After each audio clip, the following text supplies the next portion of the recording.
गंगा की भूत।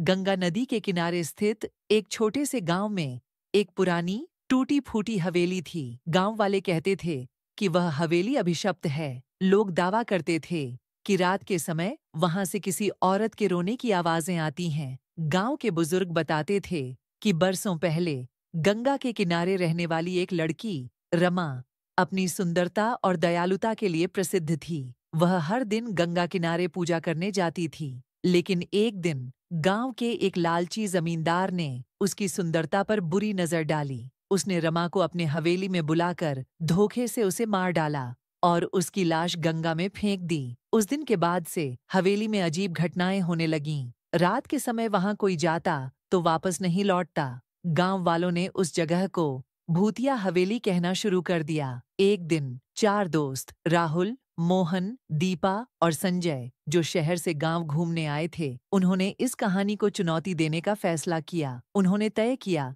कि वे रात को हवेली में जाकर सच्चाई का पता लगाएंगे। आधी रात को वे चारों टॉर्च लेकर हवेली में दाखिल हुए। हवेली में घुसते ही ठंडी हवा का झोंका आया और हर तरफ सन्नाटा था।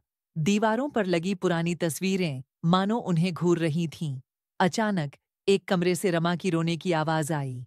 वे चारों धीरे धीरे उस कमरे की ओर बढ़े। जैसे ही उन्होंने दरवाजा खोला, एक सफेद साड़ी पहने एक औरत दिखी, जिसकी आंखें गुस्से से लाल थीं। वह हवा में तैरती हुई उनके पास आई और चिल्लाई, मुझे इंसाफ चाहिए। डर के मारे राहुल चिल्लाया, तुम कौन हो? औरत ने कहा, मैं रमा हूं। इस जमींदार ने मेरी हत्या की।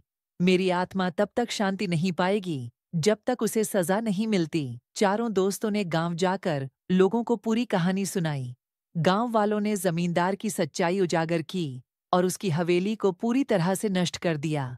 जैसे ही हवेली को गिराया गया, रमा की आत्मा एक आखिरी बार प्रकट हुई और कहा, अब मुझे शांति मिल गई। उस दिन के बाद से हवेली की जगह गंगा किनारे एक मंदिर बना दिया गया और गांव फिर से शांतिपूर्ण हो गया। लेकिन आज भी रात के समय अगर आप गंगा के किनारे खड़े हों, तो ऐसा लगता है जैसे रमा की साड़ी हवा में लहर रही हो।